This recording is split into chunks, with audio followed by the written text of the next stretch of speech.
dies needlessly of hunger. Or muttering, sure, I'll do my part to heat the planet and obliterate entire species. Yet each day, over 25,000 young children die of hunger and poverty. And roughly 100 more species are forever gone. And the crises are not abating. They just keep walking us. Global climate chaos, terrorism, racial and religious divides, life-stunning poverty, pandemic disease, and now our own government's betrayal of constitutional principle. Again, she asks, why? I think for a lot of us, there is no real answer. Things just keep happening. We know we're not in control, and it seems like nobody is. Sure, some people believe the problem is just us. Human beings are just screwed up. Whether you call it original sin or simple selfishness, it's just who we are. Others are more targeted in assigning blame.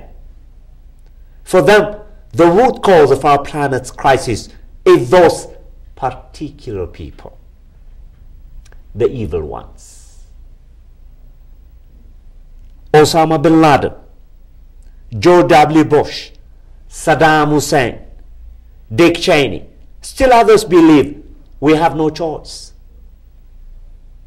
We must conform to the now proven economic laws of the global marketplace or suffer an even more worse fate.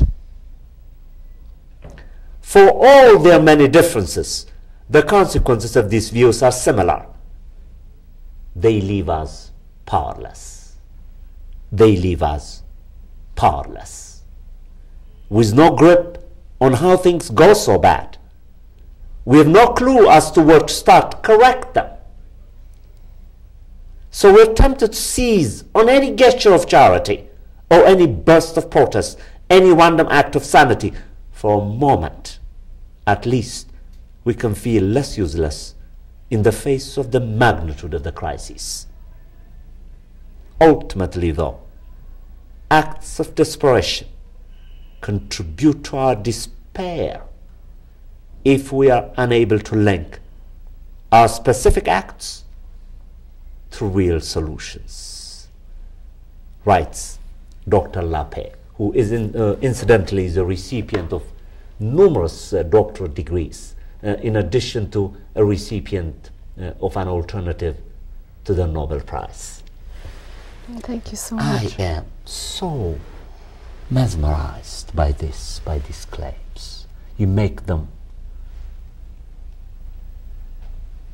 so lucidly, but in the lucidity is a profound respect for human beings, respect for their possibilities. You simply don't want to reduce us to the way the media, by using biology, contemporary neuroscience, research on the brain, so forth and so on, to justify what you rightly call in the book, as the book progresses, our fear, our helplessness in light of what we are naturally born like feeling to do. Let's talk about that. It's a sort of, we have already covered this territory, but these claims are so important that I thought we should revisit them and think through them. What do you think? And as I listen to that, it's I don't think I've ever heard anyone read my writing in that way. It's very interesting to listen to. And as I listen to it, I think to what I know now, that depression is a global epidemic in our world. It is actually the 4th leading cause of loss of productive life, and it's soon to become the 2nd. and that suicide in today's world takes 50% more lives than homicide. Amazing. And for me, that passage speaks to this sense that fundamentally human beings we evolved as all life forms, but especially us in a particular way, to be creators, to be doers. As I say, we didn't evolve to be whiners and shoppers and couch potatoes. That's right. we evolved to be, creators together. And so when I listen to that, I realize that I believe, and I can't prove this, of course, but one of the reasons that depression is now epidemic is that we're not encouraged to be the creators, that we're encouraged into this sense of powerlessness because we learn that, we are, that evil is just in us, and there's nothing we can do, and that's just the way it is, and the problems are too huge and beyond us, and the people who have power would never give it up anyway, and on and on and on. And so I think that the greatest obstacle today, and the only one we have to worry about, is I love to say it's not really climate change or it's not really global poverty that we have to worry about. The only thing we have to worry about, it really is our own feeling of powerlessness. But solutions to all of these problems are known. If we take the energy question, for example, every day the sun supplies the earth 15,000 times, a daily dose of energy that we're now using in fossil fuels. We think of food. Well, there's more than enough food in the world to make us all quite healthy. Even on the leftovers, I like to say, even after the leftovers of what we feed to, the massive amounts we feed to livestock. So the point is that we know how to solve our problems. And I tell the story in there, for example, about hunger, and I could get back to that in a second.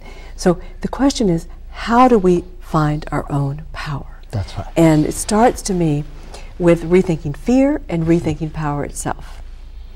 Because I often ask people, okay, what is your first association with the word power? I just did this with a group in Minneapolis. And 80% of the words I hear are negative. They are coercion and force and guns and money and men, guns in there sometimes with a lot of women. But it's the other. It's not me. I don't have power. Power's dirty, and they have it. And they. So a lot of this book is really, or a lot of my work in general, is about thinking power as back to its Latin meaning is just our capacity to create, to have a voice. And it is really it is a root of our happiness and fulfillment. And so when we are fearful, though, we can't discover our power and connect with other people to create, which is the most beautiful form of power. So a lot of this subtext here is that we have to rethink fear as not something to stop us in our tracks, but that which is just pure energy. And I tell the story in here about the Kenyan minister who had. Do you want me to tell that story about Reverend Njoya? Because it changed my life and my daughter's life in very profound ways. Well, we were visiting Kenya and introduced to Reverend Timothy Njoya by Wangari Maathai, who later went on to win the Nobel Peace Prize. And he came over one evening to this guest house we were staying in, and he told us his life story. And at one moment, he was preaching in ways that could be critical of the dictator. And the dictator told him to stop and kind of defrocked him, told him never to preach again. And then he sort of lifted the ban, and Reverend Njoya had the choice when he returned to the pulpit. Did he risk, by speaking out again, what he knew to be true, or did he muzzle himself? And so as he stepped to the pulpit, he began his sermon, and he spoke from his heart. And his congregation was so terrified, many of them started rushing out because they feared for their lives. Wow. And that night, these swordsmen came to his door and burst in and began to attack him. And he's telling us his story in animated, and he's just this very sweet face, and he's acting all of this out, and how he fell on the floor and they started slashing him. And at one point, he realized that he was likely to die.